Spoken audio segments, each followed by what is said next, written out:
catch up with him.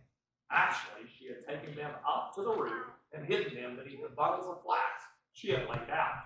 So the king's men went looking for the spies along the road leading to the shallow crossings of the Jordan River.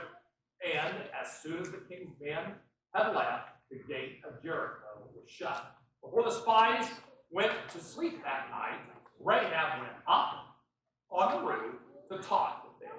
I know the Lord has given you this land, she told them. We are all afraid of you. Everyone in the land is living in terror. For we have heard how the Lord made a dry path for you through the Red Sea when you left Egypt. And we know what you did to Sihon and Og, the two Amorite kings east of the Jordan River, whose people you completely destroyed. No wonder our hearts have melted in fear. No one has the courage to fight after hearing such things. For the Lord your God is the supreme God of the heavens above and the earth below. Now swear to me by the Lord that you will be kind to me and my family since I have helped you. Give me some guarantee that when Jericho is conquered, you will live, or you will let me live, along with my father and mother and my brothers and sisters and all their families. We offer our own lives as a guarantee for your safety, the men agreed. If you don't betray us, we will keep our promise and be kind to you when the Lord gives us the land.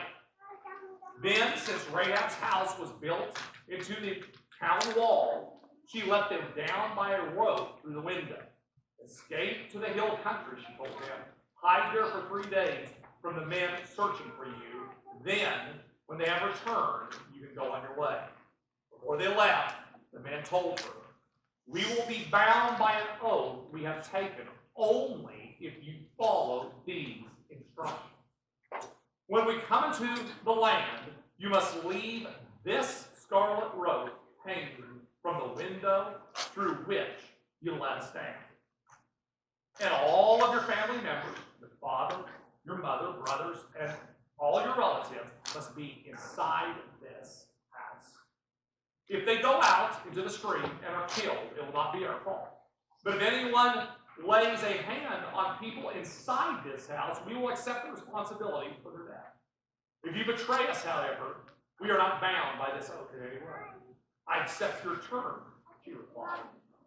And she sent them on their way, leaving the scarlet rope hanging from the window. The spies went up into the hill country and stayed there for 3 days, and the men who were chasing them searched everywhere along the road, but they finally returned without success. Then the 2 spies came down from the hill country, crossed the Jordan River, and reported to Joshua all that had happened to them.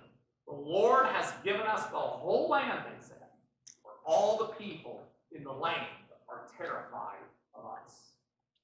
What a great picture here as we dive in. Later we're going to get into Jericho and how they attacked Jericho. But I first want to talk a little bit just about Jericho. Jericho was surrounded by walls and was a very fortified city and very secure. One would look at Jericho and say, there's no way we can do this. There's absolutely no way as Israelites we can conquer Jericho. But this wasn't a normal God that Israel served. Now, I think it's interesting. What did Rahab say about Israel? We have heard. We have heard what? We have heard about that Red Sea crossing. We have heard about this God that you guys serve. This God that you guys serve is supreme. Meaning this Rahab was a prostitute. She was one that you may look at and think, how could God ever use someone like that? Let me tell you what God does here. We'll look at it. God can use things. Okay? And that includes you, if you like. And that's why we entitled this Rahab's Faith, because it's by faith we allow God to go ahead and work. Listen, the house of Rahab is a picture. It's a picture of a sinner. It's a picture of an immoral person that God is calling and that can come to God at any time in life. I think it's a great picture for you and I to look at that. Where are we at today? Some of us may be this real righteous person, and yet coming to God still takes this. It still takes us to come before God and admit that we're a failure. That's what Rahab did. This is the picture that we see.